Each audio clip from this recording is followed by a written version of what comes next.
Terima kasih Anda masih menyaksikan iNews Malam, pemirsa.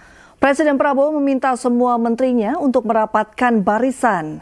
Istana Kepresidenan pun menekankan bahwa Kabinet Merah Putih solid.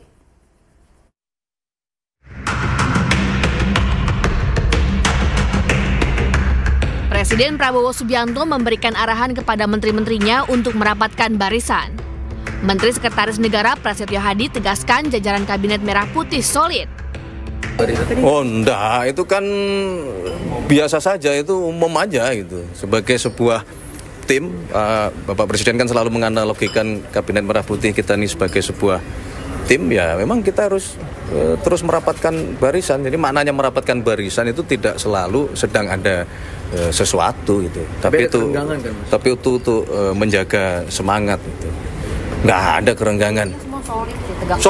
Solid. Semua sedang bekerja keras di bidangnya masing-masing, dengan tugasnya masing-masing, dengan dinamika permasalahan di masing-masing, baik Kemenko maupun kementerian.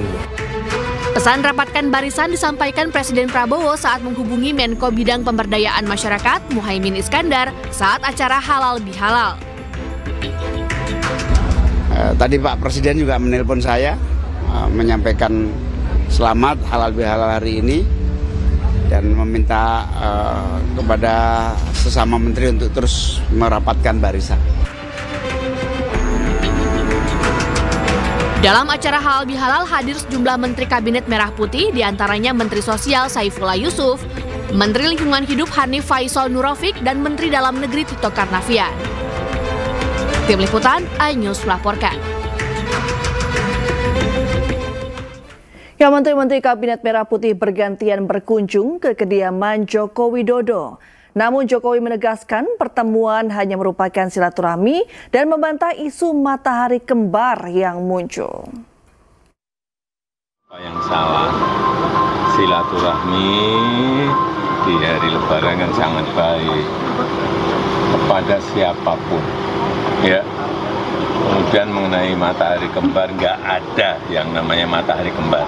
Matahari itu hanya satu, yaitu Presiden Prabowo Subianto. Udah, jelas. Kalau selama ini menteri dan wakil menteri kesini itu apakah juga? Ya, sebelumnya menteri-menteri Kabinet Merah Putih bergantian berkunjung ke kediaman Joko Widodo. Para menteri menyatakan pertemuan hanya merupakan silaturahmi dan membantah isu matahari kembar yang muncul.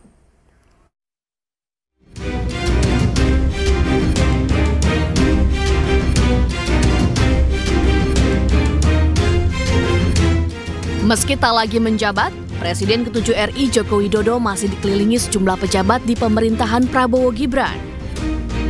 Bertajuk silaturahmi, sederet menteri berdatangan ke rumah Jokowi di Solo, Jawa Tengah.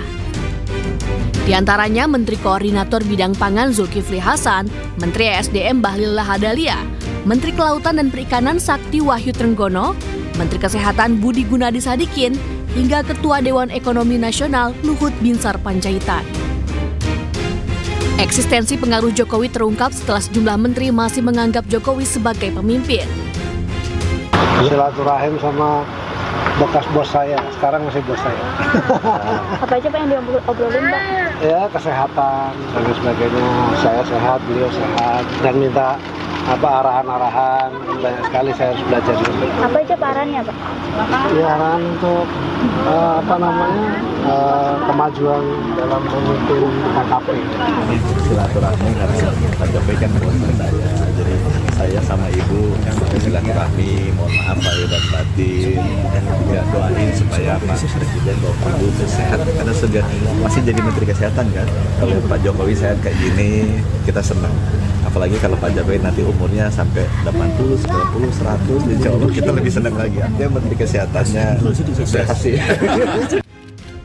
Fenomena banyaknya Menteri Kabinet Merah Putih yang sowan ke Jokowi menimbulkan beragam tafsir. Apalagi silaturahmi dilakukan saat Presiden Prabowo melawat kelima negara di Timur Tengah. Politisi PKS Mardani Alisera menyebut bahwa silaturahmi merupakan hal yang baik, namun ia mewanti-wanti terjadinya matahari kembar. Namun Menteri ESDM Bahlil Lahadalia membantah pernyataan Mardani Alisera. Bahlil menyatakan bahwa semua menteri Kabinet Merah Putih berada di bawah komando Presiden Prabowo. Jangan lagi ada pertanyaan tentang konsolidasi ke yang lain. Konsolidasi kami kepada Bapak Presiden Prabowo dan Wakil Presiden Mas Gibran. Menteri ini sekarang semuanya di bawah perintah dari Pak Presiden Prabowo. Titik. Sedangkan Ketua DPR RI Puan Maharani ikut merespon adanya isu matahari kembar. Puan menegaskan bahwa presiden saat ini adalah Prabowo Subianto. Matahari kembar presiden saat ini Presiden Prabowo Subianto.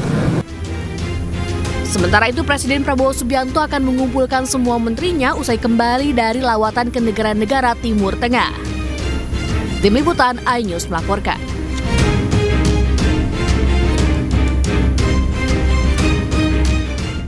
Pemirsa, PBSI menggelar simulasi dan pelepasan untuk tim Indonesia yang akan berjuang di Piala Sudirman 2025. Dalam kejuaraan bulu tangkis beregu ini, Ketua PBSI menargetkan tim Indonesia menembus final. Ya pemirsa, usai sudah kebersamaan kita dalam iNews malam hari ini. Temukan informasi terbaru lainnya di www.inews.id. Cuplikan tayangan berita iNews dapat Anda saksikan di kanal YouTube @officialinews. Mewakili kerabat kerja yang bertugas, saya Reni Arumsari pamit undur diri. Terima kasih, selamat malam dan sampai jumpa.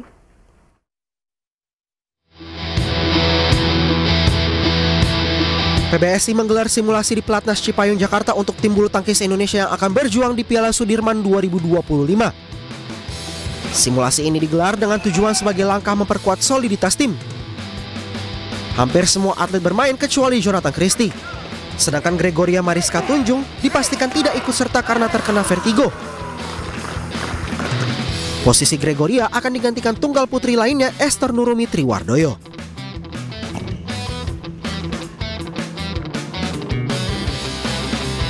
Usai menggelar simulasi, PBSI melepas tim bulu tangkis Indonesia. Sebanyak 20 atlet, 6 pelatih, 2 pelatih fisik, serta sejumlah tim pendukung dilepas Ketua Umum PBSI Muhammad Fadil Imran. PBSI berharap kontingen Indonesia bisa mengharumkan nama bangsa dengan membawa pulang gelar juara. Namun target resmi PBSI adalah lolos ke babak final. Tentu target itu kalau kita bilang target pasti mau yang terbaik. Ya. Tapi kita tahu itu semua itu butuh proses dan proses inilah yang tentunya kita mau anak-anak memberikan yang terbaik. Ya, hasil hanya Tuhan yang tahu, tapi tentu kita akan memperjuangkan semuanya, menyatukan tekad semuanya untuk memberikan terbaik buat bangsa ini. Indonesia membawa skuad diisi pemain muda dan berpengalaman, tergabung di grup D bersama Denmark, India, dan Inggris. Laga pembuka Indonesia adalah melawan Inggris pada 27 April yang digelar di Xiamen, China. Dari Jakarta, Tim Liputan iNews melaporkan.